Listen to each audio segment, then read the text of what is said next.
This episode was co-produced by SIGTIC, the leading Swiss angel investor club, which connects smart money investors with innovative and highly scalable Swiss startups. SIGTIC has published the Swiss Angel Investor Handbook, packed with the best practices for people that want to learn how to invest in early-stage startups and avoid common pitfalls. It's also a useful guide for startup founders that look for angel investors. Go to angelhandbook.ch to get your free copy. Again, that's angelhandbook.ch. The rest of the producers and directors, Sami, if you remember, they were extremely scared with the idea of artificial intelligence. If the industry is not ready for your product or whatever you are discussing, that's a huge challenge. Then, thanks God, for the last couple of years, the whole AI wipe has changed the dynamics.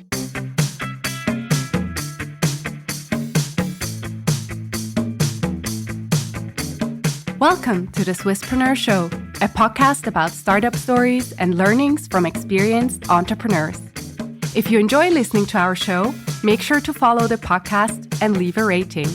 And now, here's your host, Merle.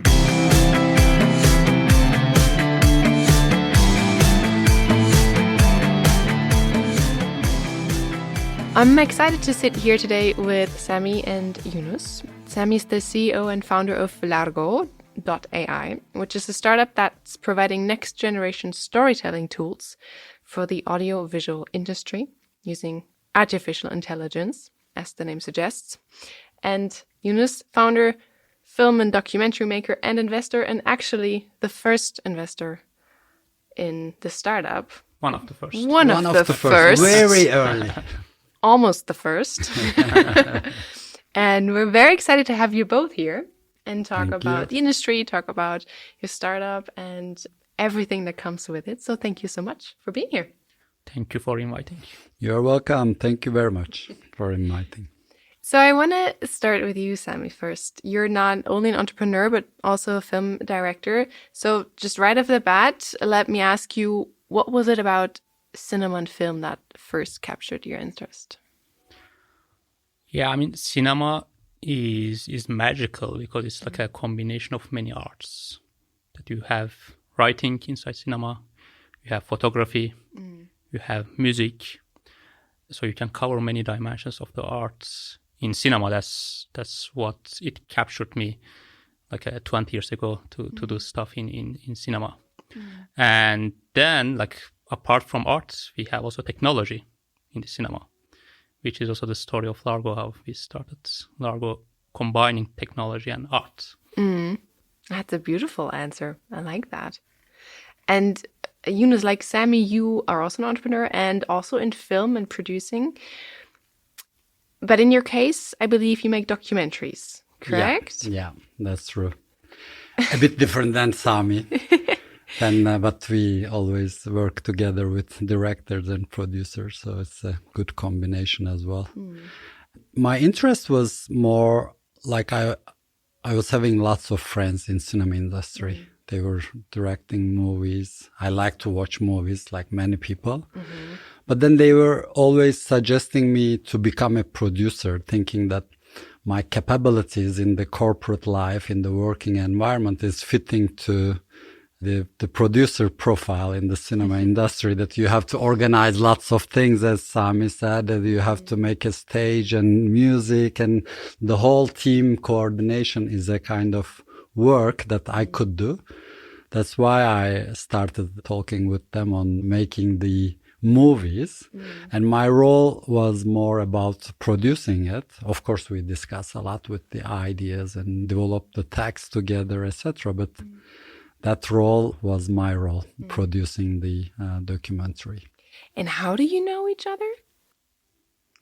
Largo. You want to tell the story, maybe? Yunus? Yeah. Largo, yes. I was at EPFL like years ago in one of the pitching sessions. What was the session, Sami?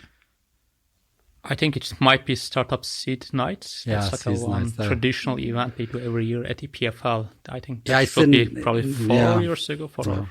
It's a big hall, so many startups are presenting their pitches in 90 seconds, and then you vote and we are there as investors. So I saw many pitches, but I just look at Sami's pitch and I was like, that's interesting, because everyone was trying to sell the idea, because you have 90 seconds and you have to impress people over there.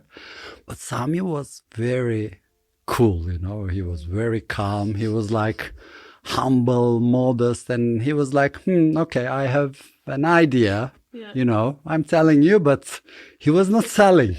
Yeah. So that was the reason that I was like, it's interesting. So I have to go and talk to him after the pitch. So I went to the stand, and that was the first contact with him. Then we met, we started knowing each other afterwards, and I realized that he's so confident of the idea of Largo at that time. And of course, our common interest was cinema. So then we started talking about cinema as well. That was the first, I guess, meeting, right? And talking about EPFL, that's where you did your PhD, correct? Yeah. But before you did your bachelor's in Turkey. Yeah. And then you moved to Germany, to the Max Planck Institute. What actually motivated you to go abroad? In my studies in Turkey as well, from my master's studies, I was already working on computational aesthetics. So the computational aesthetics is a field that you try to create and understand art by using computers.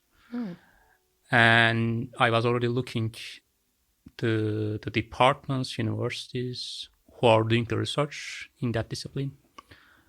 So I did 1 year research at Max Planck. They have a great computer graphics department and a specific department just on this field. And also for the PhD, I saw the department of Professor Sabine Sistrunk and Roger Hash. They were doing similar studies as well. And there's not too many departments around the world on this topic. And of course, EPFL is like one of the top class university worldwide. Like everybody would want to make a PhD over there. So that match was very, very motivating to do my PhD over there. And you actually already had a startup at the time in Germany, right? Yeah, just before German, I started, I think it was like more or less the same time. Yeah. That was also on filmmaking, by the way. It was on 3D filmmaking. But that was also the time I was just learning the practices of entrepreneurship. It was a good lesson. That was not a long journey. It was like a 1 year time. But you always learn entrepreneurship by failing. So it was a good failure. And plus, I had the cameras from that startup. We bought the cameras for implementing the ideas of this 3D filmmaking, the technical side. But that camera became also my first camera to do my films. So it had some benefits eventually. That's a really good story, actually. So also like already a little bit of like laying out the path where you went afterwards. Exactly, both for entrepreneurship and so also learning more on film side practically. And what about you, Yunus? Do you want to tell us a little bit about your path? Because you also studied in Turkey, then you did to work in marketing, but also had your own ventures. And you work in documentaries. So tell us about it. I like to work on many ideas at the same time. So I'm one of the people that they are having lots of hats, So I started after graduating from university, I started in a research company. So it became my first profession. I always defined myself as a researcher. I did marketing research, then social research. I still like to do lots of research. I did TV programs, podcasts on a research team around. So that is the continuous path in my life, a research part. Then, of course, I did work in corporate life in many companies, multinationals, etc. Then I got bored at some point and decided to join to the entrepreneurial side. So I tried many different ventures, philanthropy. I built an association a social enterprise and for-profit enterprise, so different forms. And then for the last 11 years, we moved to Switzerland. And in Switzerland, I still continue to bridge my job and projects from Turkey and Switzerland. Plus, I started doing impact investing. So my mission is to help founders, especially the impact creating founders like Sami. The original idea at that time of Largo was very, very interesting for me and very visionary. And I like to help them to, it's not only just investing, but really building a relationship, talking, discussing, trying to develop the idea together, however I can help to them. So that was my journey. So I added investing to my career in Switzerland. I don't know whether it's related to money, Sami, being a bit more in Switzerland than Turkey, but yeah, that was the story. What, in your opinion, or what do you define as impact when you talk about impact startups? Well, everyone defines differently. My definition is more defining a vision first, then impact. And that vision, like Sami did many years ago, that's about to change something. You have to feel that there has to be a problem over there that you should be changing. Changing means an active way of doing something. It's not like you're just hearing, watching, and doing nothing, but you're actively involving on changing a situation. That is how we create an impact. Impact is nothing without acting, that is why I always think that entrepreneurship is a kind of activism. Business building a venture is a kind of activism. It depends on what is your ultimate intention or mission. That's why I always try to help founders which have a positive intention to change something. That is I define as impact.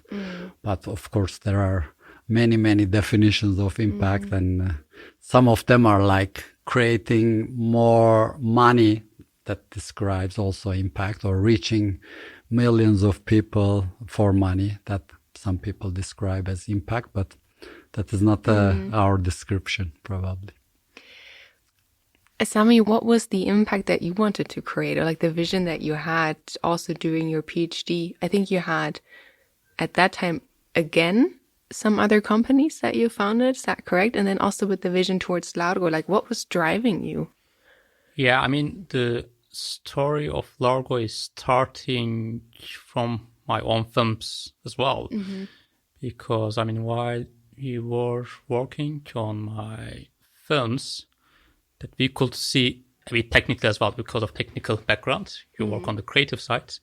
One thing that I recognized that time was how the film industry is working in a vague way. So with that, I will make a comparison to music. So music is very structured. We have musical notes, musical sheets that you can represent any musical piece in a very structured way. But that's not a blocking point to be creative. So we have really great compositions, great songs, but that structuring is really helping a lot, even to be more creative. So that's something I saw that is missing in film industry while I was working in my own films. So there is some type of methodologies that Hollywood is presenting, like hero's journey, but these are very narrow, that is always creating the same type of stories. So we were looking at some more high-level representations. And that's how we first develop our cinematographic patterns. So we are putting any content into certain patterns, like how, let's say we take drama as a pattern. We find how drama is evolving over the story, or how comedy, how adventure, how thriller, are transforming over the story. But this is a bit similar to musical notes. It's not something to block the patterns, but it helps to be more systematic and it actually helps eventually to be more creative. That was our first moving point, at creating these patterns. And while we were starting here, you mentioned two companies they are both of them under the same company, but we pivoted. First, we started with Sophie.tv. So there, the focus was more like a platform for shorter content, because we saw that time that people would be focusing more on shorter content because of type of consumption. That like was a the bit documentaries around 10, 15 minutes or 20 minutes of watching time. Yeah, so that was a bit market opportunity, and we were having these cinematographic patterns as well. We were using these patterns, we can even match better with the audience to create a platform. But that didn't go as we planned. So I wouldn't say that. I actually find that interesting, because I would think, I mean, especially now, the statistics show that also concentration is like much lower. Yeah. What is it, maximum 7 minutes? No. Yeah. Even shorter, but Even shorter that was the problem. Yes. Even shorter, because we were thinking that You will were already really thinking create too long. interest a lot for short films, but it created interest even shorter forms, That's which is like interesting. TikTok, YouTube Shorts. Exactly, yeah. Yeah, that was the real product for that need. So that's why we saw it won't grow as much as we want. So that's why we pivoted to Largo.AI like in 2020. Again, we used the same technology this time to support the producers' studios as feedback while they are developing their content. And by using these patterns, we can see really in advance how successful a film can be once it meets with the audience. And that idea really got huge interest as we launched in 2020. And Sophie TV as well, by the way, eventually we made a small exit for that. So it was not total failure. So it's still, a working platform. But I mean, then in 2020, as we saw the potential, we fully pivoted to Largo.AI idea as a B2B product. Yeah, Sophie TV was one of the discussions among us as well. So as friends, as an investor, you remember we have been talking a lot on the mission of Sophie TV, because it was a platform, so you could send your short documentaries and the platform will publish for you. It's a kind of, let's say, Netflix, and you're producing for them and presenting them, and many people watching that. As a producer or director who are owning a film and publishing there, is a huge opportunity for reaching many people. But when you look at from the technology perspective, analyzing film and advising to the film producers, you should have a more data than this platform. That's why you should be searching a lot on the many different genres, many different type of movies, so that your representativeness to advise to film producers have to be wide enough.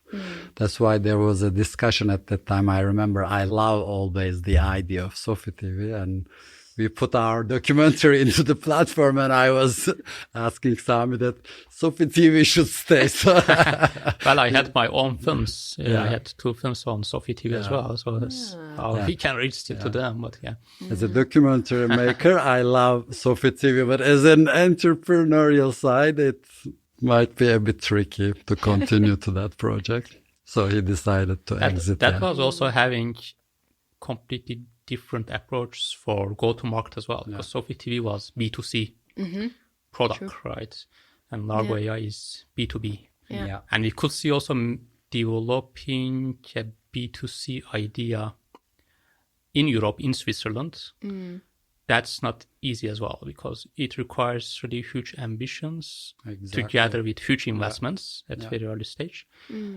And the chances to fail is higher as well in any B2C attempt.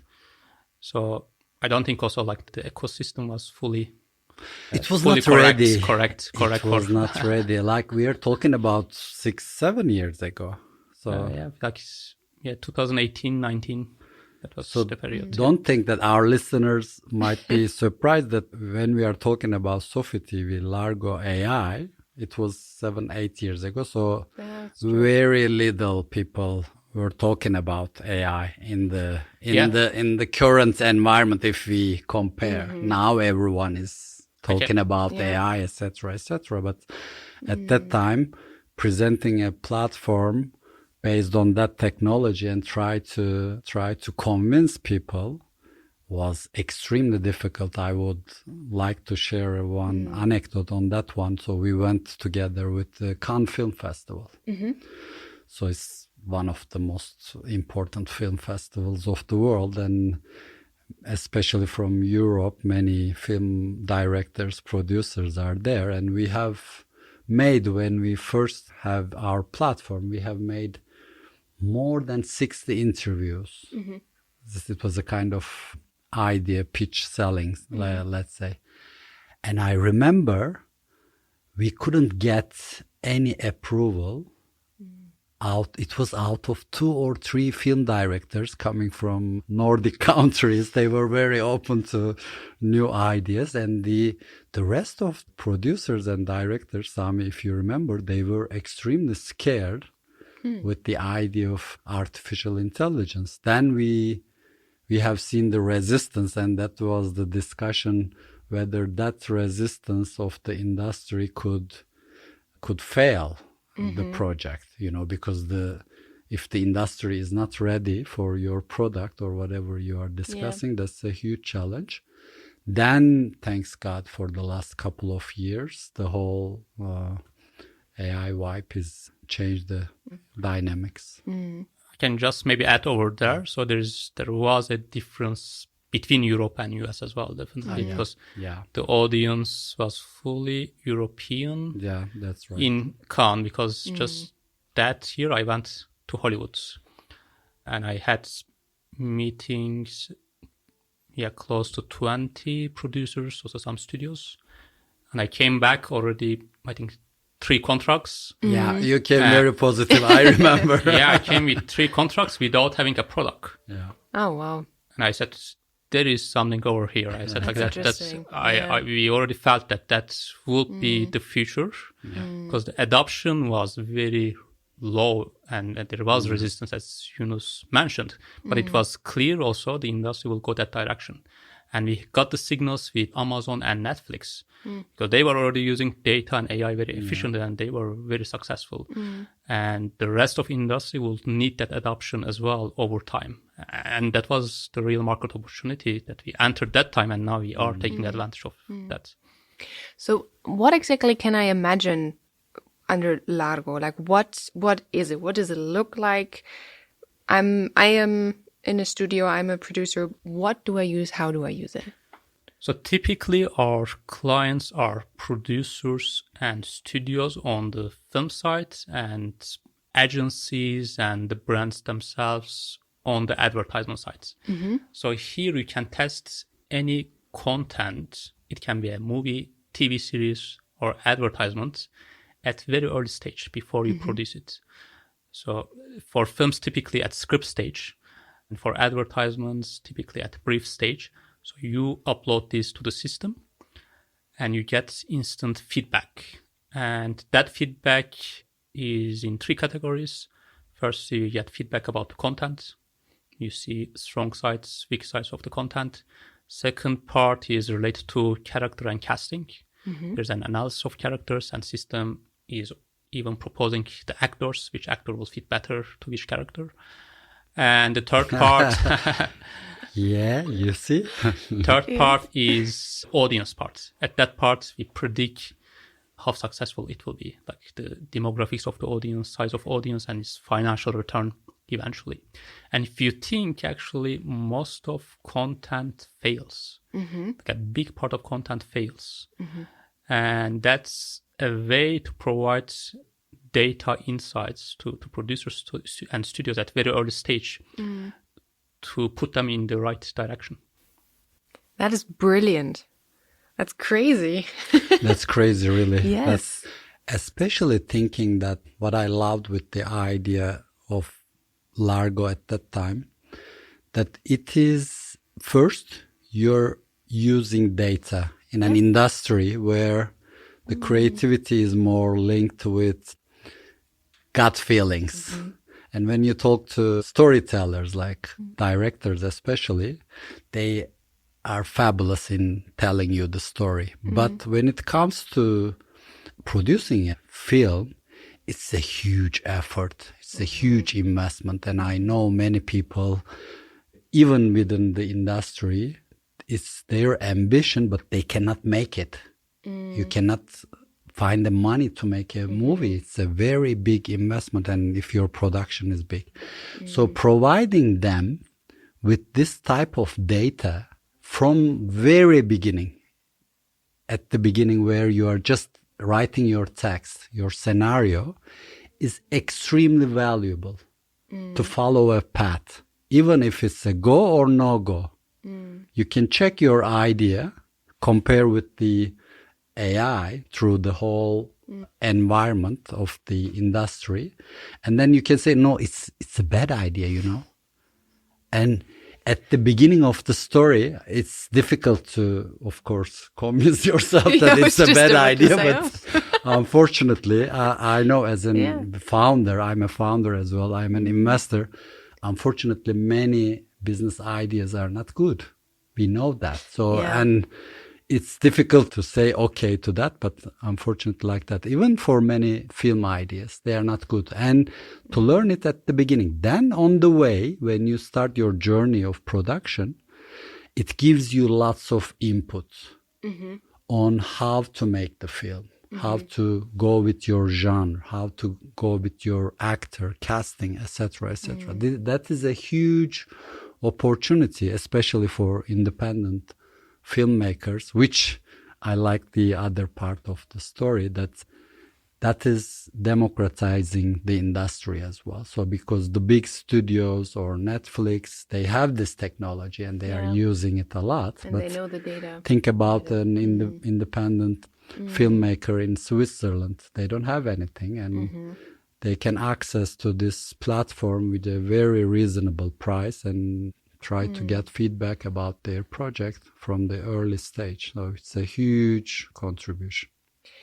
But I mean, I could imagine that if I am the person with this vision and the story that I want to tell, and then the software tells me, no, it's bad. I mean, you must be really able to step away from your ego and be okay with that. And then also change it into something that the general mass enjoys. I can see that this brings up a lot of discussions and probably also a lot of opinions of this industry. How do you deal with this attitude? Well, I mean, that's very important and difficult point because there's a lot of bias when you speak about AI. One of the bias is that it kills creativity. If AI is telling what is good, what is not good. So here, I think to start, the first thing, I mean, we can tell any story for a film. But then telling that story correctly or putting that story in the right path is very important. So here it can be a story only for the festivals, not even like a large audience. That director, producer might be looking recognition in the big festivals, but even that goes to in front of certain people, and then they need to check and they should like film to give that recognition. So film is not like a painting. So a painting, you just do your own inspiration on a canvas, and you might not care about other people too much. But a film is always in interaction with other people, even if it's a full art house movie. Art house movie goes to festival, narrow audience, but still specific type of audience. The commercial movies are going to large audience. So eventually, once you make a film, you have to work with many other people. So this is actually bringing that kind of feedback at a very early stage that you will be getting from many other people.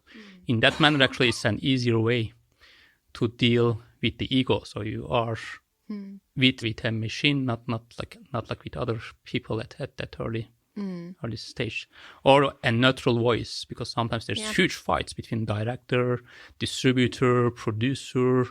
It's very difficult. I mean, Yunus is producer. I've been producer as well. I have seen like the level of fights around a film is very, very challenging. Really, like it's like one of the most difficult job being a producer. I can tell. So, yeah, I mean, having this neutral voice is very, very useful. Very, very useful during that journey, I think. Yeah. We all know that directors are very egocentric, and they want the idea exactly how they describe. That is a very common thing in movie industry. But on the other hand, it limits being that much egocentric, limits the way that you get feedback. Yeah.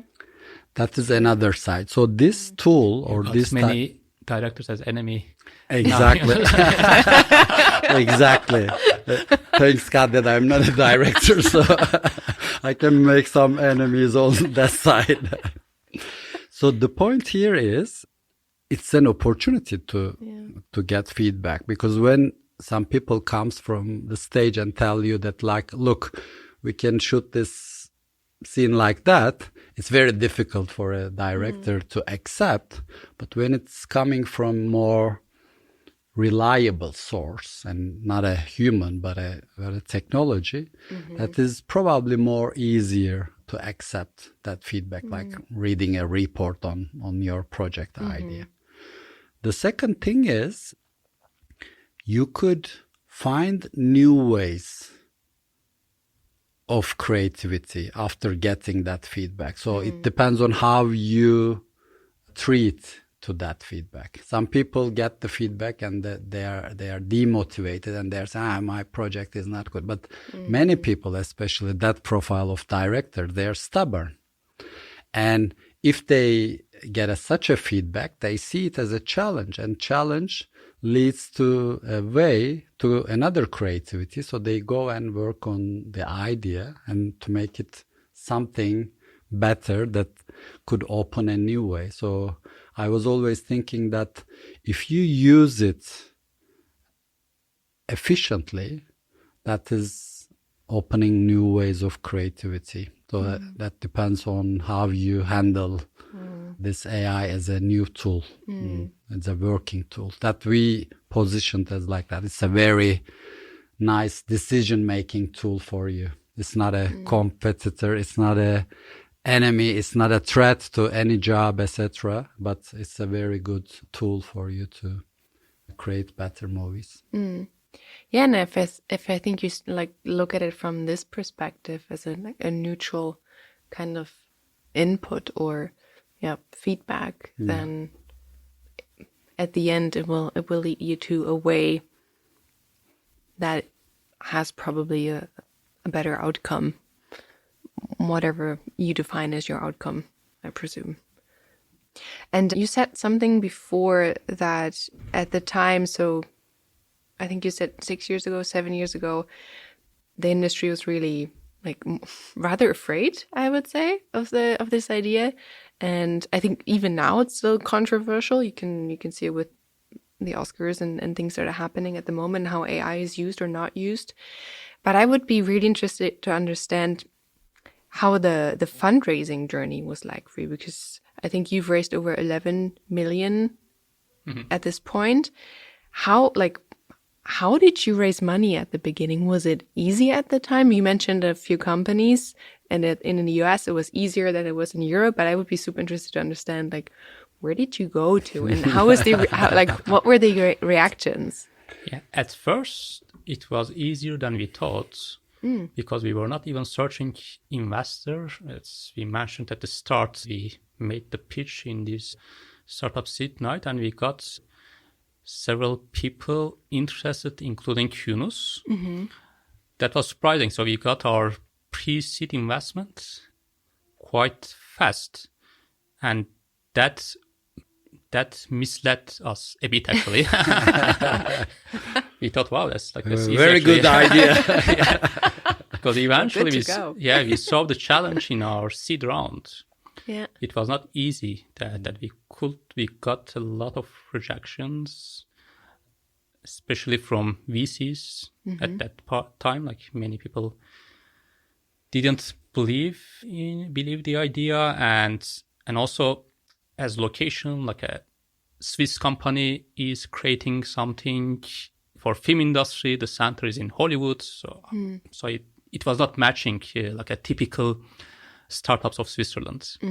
To me, it was a bit controversial because Switzerland is very strong for media research. Yeah. There's like several very strong labs in ETH Zurich and at EPFL. So that was a bit controversial, but it was not customary investing in media startups too much, and especially film industry.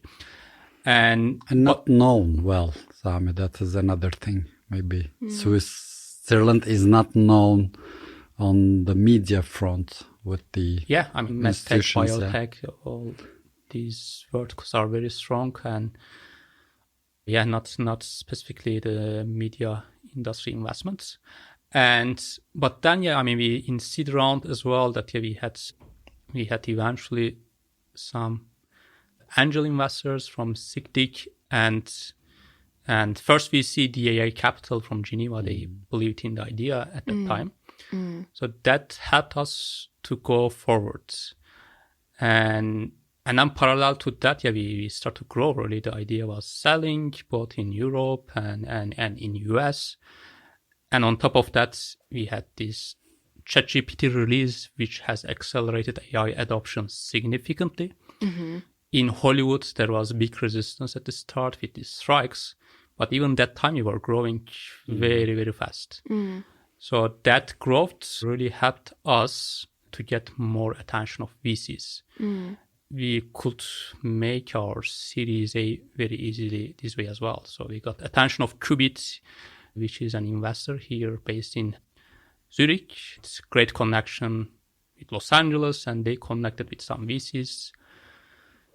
In Los Angeles, TI Capital, they connected to some other investors. Eventually, Sylvester Stallone, so Thomas Tippel from Activision. We made a very impactful Series A. And it was very fast because we were not even planning, but eventually with all this momentum, we got these great investors in the last round. Now Sami is a friend of Sylvester Stallone. Me as Yunus well. And Sylvester. Me as well. We brought Sylvester to Switzerland. Did you? No, not yet. That's going to happen. Yeah, definitely. It's going to happen. Yes. Yeah, he's going to come at some point, right? Yeah. Together with Talent Cake, Swisspreneur just released its 5th masterclass. This time on how to create the ideal team framework with your co-founders to ensure future success. It's based on Talent Cake's Founders Agreement. We've got Talent Cake's CEO Viviana Groppengieser, Yokoi co-founder Melanie Gabriel, and Scandit co-founder Christoph Roduner giving you their first-hand experience on how to align the goals of everyone in your team, how to split roles and responsibilities, and why equity, vesting, and investment are topics you need to discuss from day one. It's an intense team-forming bootcamp, and it's available for free on our website. Click the link in the show notes to start watching it now. I want to talk a little bit about the first, at the beginnings, when you were involved also, Yunus, because you, like you just mentioned, Sami, were there in the name of SIGDIC, which is the Angel Investor Club in Switzerland. It's also quite a big club, I think one of the biggest actually. Yeah. What do you think, like, for you also as part of this network, what are some advantages maybe of being in such a network or a club and the opportunities that you see there, like you saw at Largo? Yeah, it's a marketplace. We can think like that. It's on one hand, you have many people who wants to invest for many reasons, different motivations. Some of them, they want to just use their money for investment purposes. Some of them, they want to contribute to the crazy ideas of founders and change the world. So it's a very different motivations, but it's a marketplace. So you can find people over there who want to invest. Then on the other hand, you see the startups. So many startups are coming. SIGDIC is doing a very good job of accepting, filtering, putting them into a database so that the investors might access. When you become a member of the SIGTIC, then you have access to this platform. So that will give you the opportunity to see many startups, their pitches, their financials, all the documents that you want to see. Then, when you like the idea, you can filter them. You can choose your industry. You can choose your team that you want to invest. Like some of the industries like movie, we don't have too much, but like medtech or fintech, you see hundreds of startups. Then you can access. The second thing is it's a network. And it's what I like in SIGTIC is you see different backgrounds of people. Like myself, I'm coming from research, then I did my own ventures, and now I'm investing. So I know some industries, but I don't know many industries. So when we talk about different startups in different industries, that expertise makes a kind of collaboration. So you start talking with other people and then ask them about their opinion. So it becomes a kind of learning sharing platform between investors. Then if you go to due diligence process with some of the startups, it's a collaboration as well. Then everyone gets a piece of the task of due diligence and continue with the work. Then you collect the whole work and decide whether you go with the investment or not. So that part is a very nice collaboration task. Otherwise, if you would be alone as an investor, it takes a huge time. Even for the founder, Sami, I remember at that time, if you're talking to 7, 6, 8, 9 people separately, and that's a huge bureaucracy and time-consuming part for the founders, so that you come together and you define on a lead investor so they can make the whole process easier for both of the parties. That is a very logical flow at the end of the day, and you become a part of a network.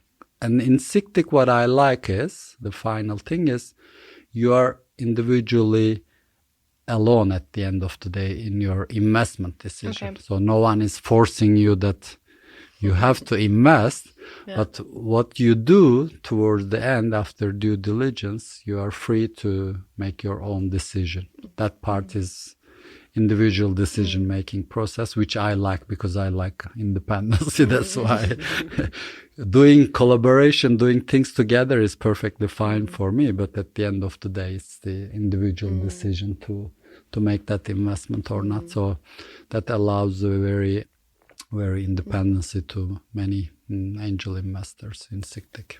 And I can imagine it's also helpful for the startups because one person is interested, they start talking about to the other investors. Maybe it's like a domino effect, and then you have multiple people that want to join. Yeah, absolutely. Yeah, I mean, so because that's always a challenge, because if you are speaking everybody separately, it's very difficult to get them committed. So once having lead investor, taking due diligence process, finishing that eventually creates this domino effect. And I have seen in all of our investment rounds, we always thought that if we would manage to close that round, it looks very difficult that you have lead investor maybe bringing, like, let's say 30%, 25%, then there's a lot of gap. But eventually we see, like, once you have somebody is committing, and the others are following very fast. And I think in all of our rounds, we were oversubscribed eventually, that we were thinking if we are going to manage to close or not. But you see in just in a few weeks, once somebody commits, like, everybody is just following in a very fast way. And from the journey that you two had together, how has your role maybe also developed towards Sami, first as an investor, but now maybe also in different ways, right? Well, I would say we started as a friend, like the discussions, the first, I liked the idea. Then we started talking about like movies first. Then I started understanding what he visions. So that was the thing. Then I liked the vision. And that vision was more common and appealing to me. That's why I'm interested in the idea. Then I become investor afterwards. But that always comes along with the friendship on my side. Yeah. That is a bit, for instance, atypical for people. They don't understand too much about that side. But if you want to involve in one project, it's not like you invest and you forget about it. For me, I want to be a part of this journey. And it's a very, very nice journey. It wouldn't be like that, but thanks God that we are creating a nice story here. It could be a failure as well. I mean, it's a probability, as we all know. Yeah. But being part of such a journey and trying to help to create this journey is very appealing. It wouldn't be possible without becoming a friend, I guess. Huh? So it's for me, it's always a personal relationship. I like him a lot from the beginning. I like to talk to him, discuss and share different ideas. And then it evolved to being a investor role. Then I'm happy with that role as well, of course. And I guess also, how then through that a trust also develops and shared understanding of where things should go and how things should maybe look This is the most important thing, I guess. It's like being a person, reliable, trustable person is the key. Whatever you are doing, it's like you can be a founder or, I don't know, a producer or director. That is the thing that you are giving to other people. And Sami was always, from the beginning, like very open. Yep. What was the story? We heard the story. It was not going well. We discussed many times. Product market fit, we struggled a lot. I mean, of course, in this podcast, listeners might think that everything is good, but of course it's not good. I mean, I remember him struggling maybe a couple of years to find the product market fit. So, which is a huge struggle. And then you discuss a lot. And at that point, investors expect the founder to tell the truth.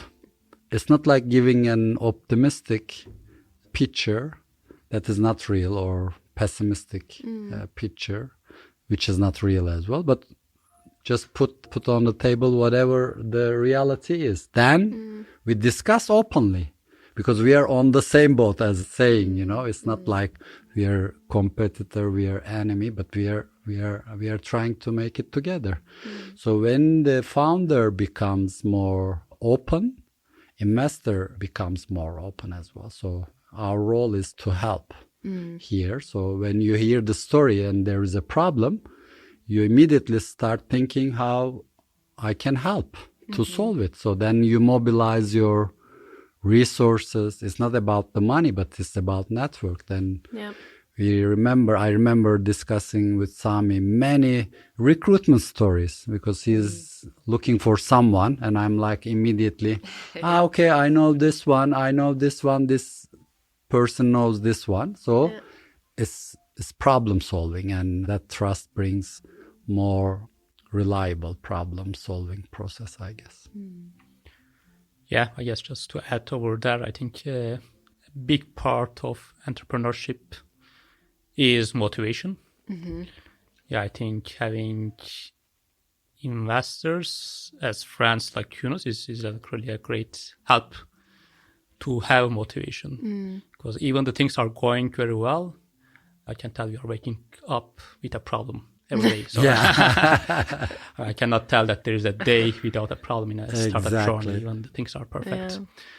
So in that kind of situation, it's really great to have people, to have a call, to have friendly discussion, because speaking with other people, you always get new perspective. And with Yunus at early stage, we were having a lot of discussions that he brought a lot of perspective with his own experience that were very helpful. And you're right that we had a lot of discussion, especially also the recruitment side, which has not been an easy journey as well to create a team. Yeah.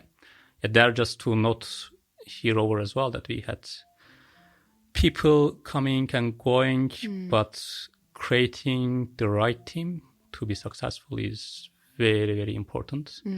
Just also to add a few names over there, Sabine Systrung, she has been co-founder, such a great person as well. Then I found our CEO, Céline Udrio. She has been a really great person being part of that journey to bring the company over here.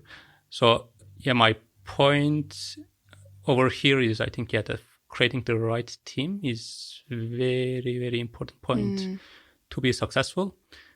And there's also a lot of learning that you have to find right team to motivate them, to create right motivation culture.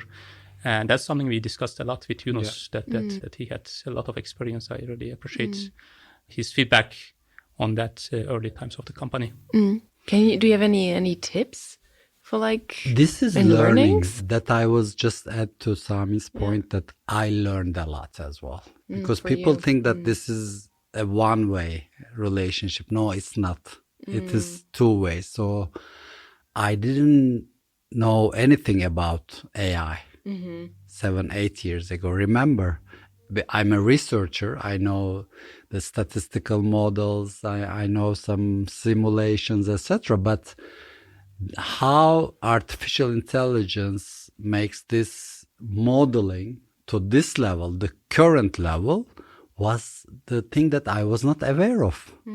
So Sami was really explaining me very simple. Look, this is machine learning.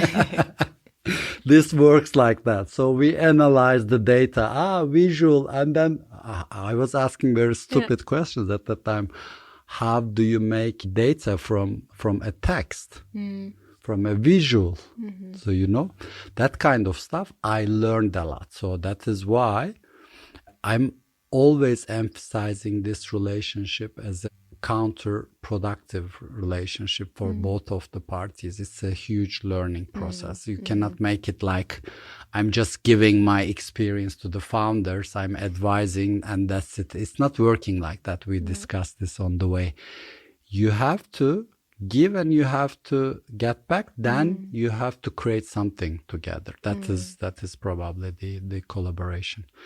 And for investing, that is the core principle, I guess. If you are open to learn, if you are open to solve the problems together, and if you are open to be a team with the founders, that is an extremely nice journey for us. You might lose money. That is the risk. So that's always there. Founders are struggling a lot.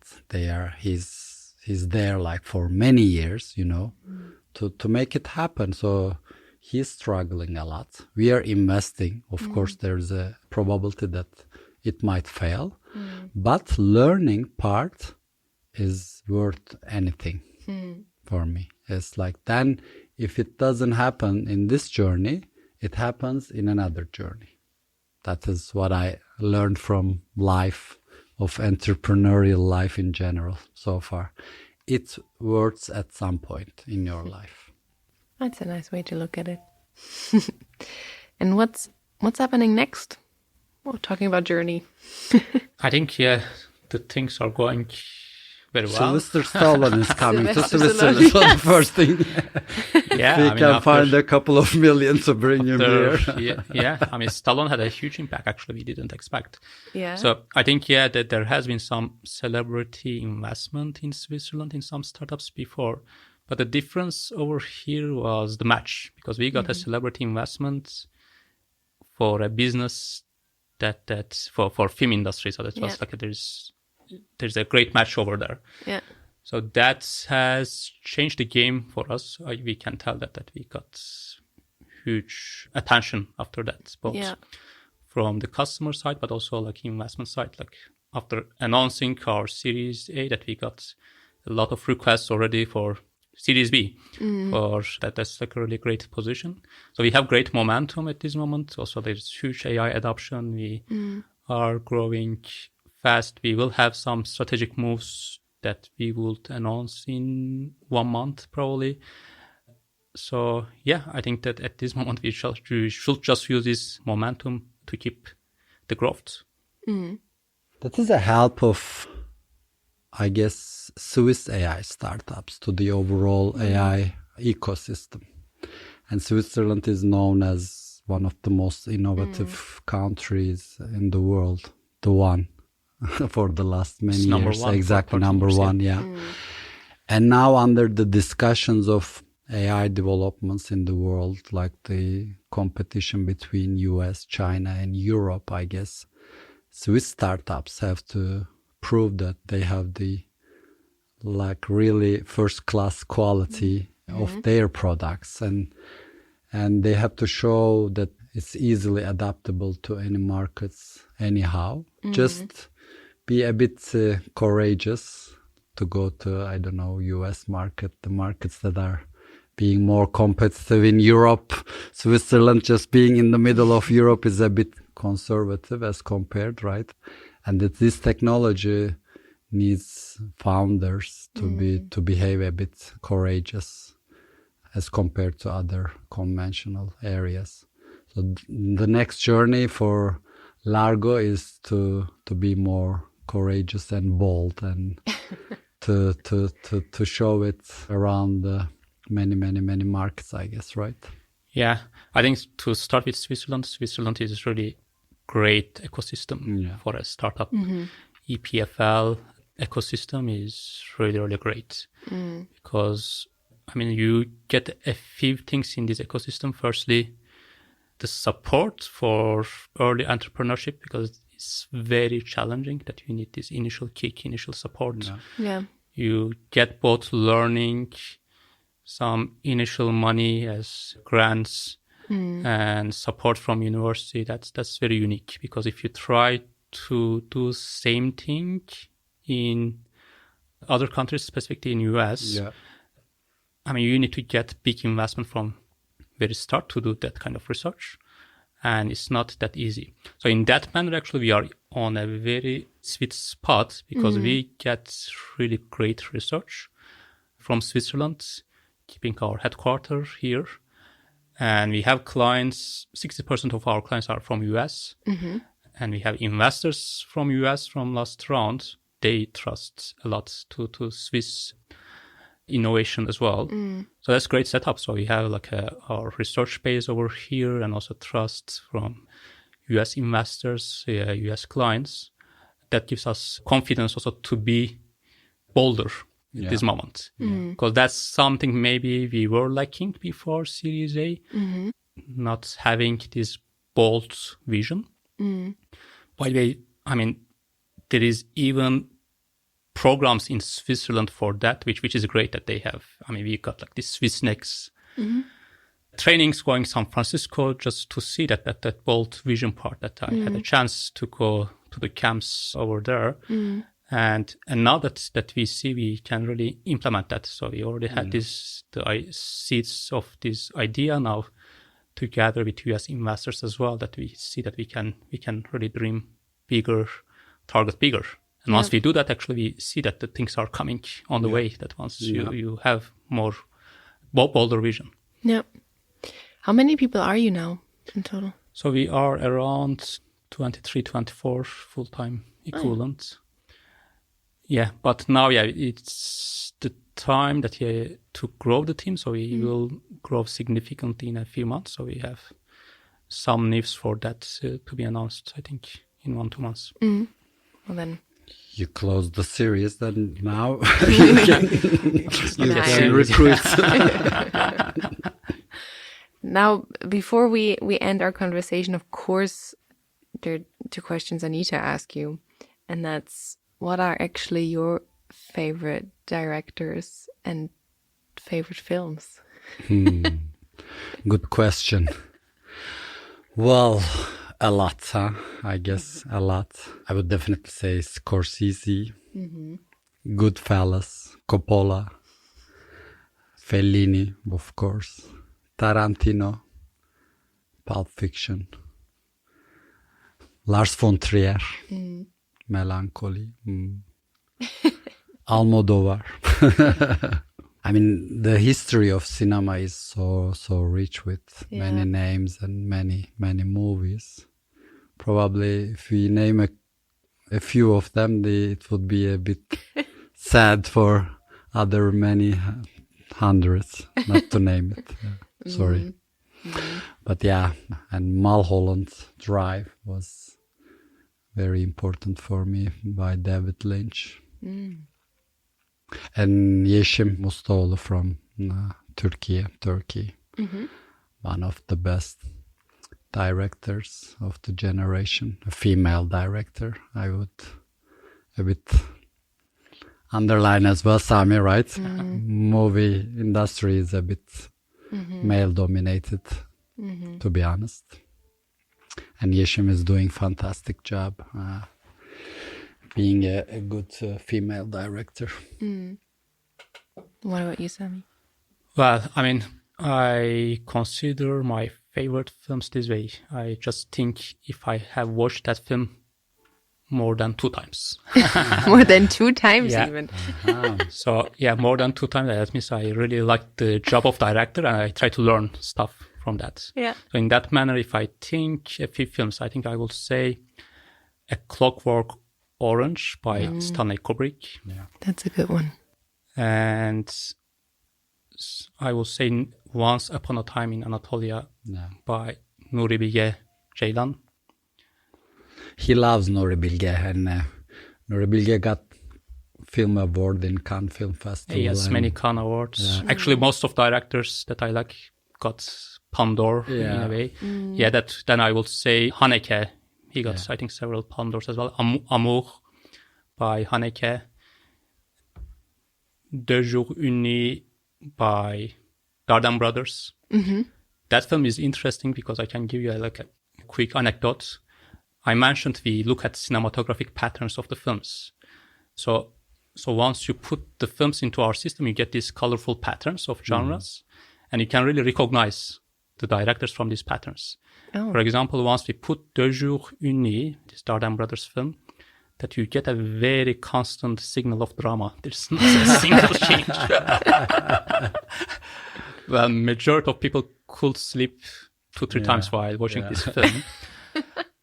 But I like that style because there's a lot of meaning, analogies, metaphors. I remember we were Besides discussing this film. film director, Nuri Bilge Ceylan from Turkey. He has same style as well. Yeah. When we first met with Sami, that was the style, and this is a very smooth level of the genre. You always feel the same from the beginning till the end, but it gives a huge emotion and depthness. That's also like funny thing. Like Haneke is the same style, Darden Brothers same style, Nuri Bilge Ceylan is very much same style, or Tarkovsky from the old same style. But at the same time, if you look at their production time, they are much longer than regular films. So you get a film with a very constant signal, nothing like crazy happening, no action, adventure scenes, etc. But the production time is much longer. And these directors are a bit crazy, actually. That I've been sometimes backstage. Sometimes they do the same scene 50 times, 60 times. Yeah. Kubrick, same style as well. Wow. And actually, it's funny thing that like actors who work with these directors, they never work again. So it's it's a one-time job. So they really hate the director after And that. they are shooting very long as well. Yeah, but I mean, they also get their chance to really go to Cannes to get some awards. So that's right. But these awards are not coming by chance. So there's a lot of work over there. Do you have any examples of movies that you analyzed that were huge hits, but based on the data that you got, they shouldn't have? Yes. Yeah, we have James Bond. No, You that's have not a great. very famous story It's here, not Sami. great any fight over there. So we have many films, but we really avoid to tell Okay. the titles. And the reason I can tell, because we work with either producer, distributor, very often we have confidentiality agreements. But even we don't have, it's a problem we had in the past because we tell the title, but then we work, let's say, producer and then director is calling us, I never work with you, that's why you announced that my film used your AI tool, because sometimes people are having impression if you mention AI, that means the film has been generated by AI or like that. So that's why it's a bit difficult for us to give the titles publicly.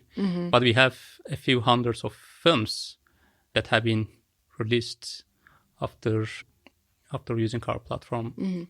It's great, yeah.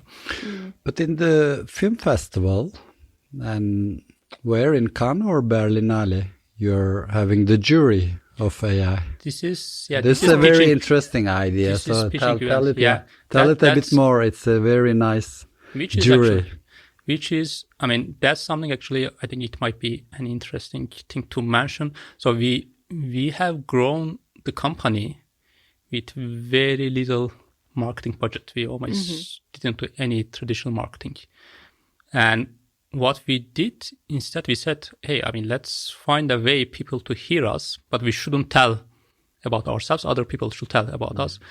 So we found this idea, bringing our clients to the stage to present their projects.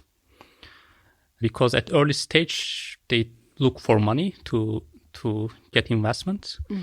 And then while they are presenting on the stage, we show AI results about that project. So that was like a concept. We had the idea 3 years ago. First, we agreed with Berlin Film Festival to do this together, which got huge attention. And then afterwards, we continued doing that. They always put the largest salons for organizing. Always, it's full house. It gets huge attention. And it became a way for us to market our product without putting any marketing budget. Just with this event, people were going and then speaking about their own project that has been analyzed with Largo.AI tools. Yep, that's cool. That's I'm extremely proud to be seeing the history of Largo, because 6-7 years ago when we went to Cannes Film Festival, many people were hesitant, but now Cannes Film Festival is inviting Largo to be a active partner of the festival, to make lots of events, panels, etc. This is a huge proud for me. Being a part of this journey, and thank you, Sami and the team, for this opportunity. Well, thank you very much for supporting from very starts. That was the bold move for you, I guess, at the time. Exactly. Well, and with that, I thank you both for being here and for sharing the story and for this wonderful, interesting conversation. And I'm very excited to see what comes next for both of you. And I'm sure we'll have you on the podcast again in a couple of years. And with Sylvester Stallone, obviously. Yes. We will tell you when Sylvester comes. Don't worry. Upgrade Yunus to Stallone next time. Yeah. Thank you very much as well. It was Thank a nice you very conversation. much.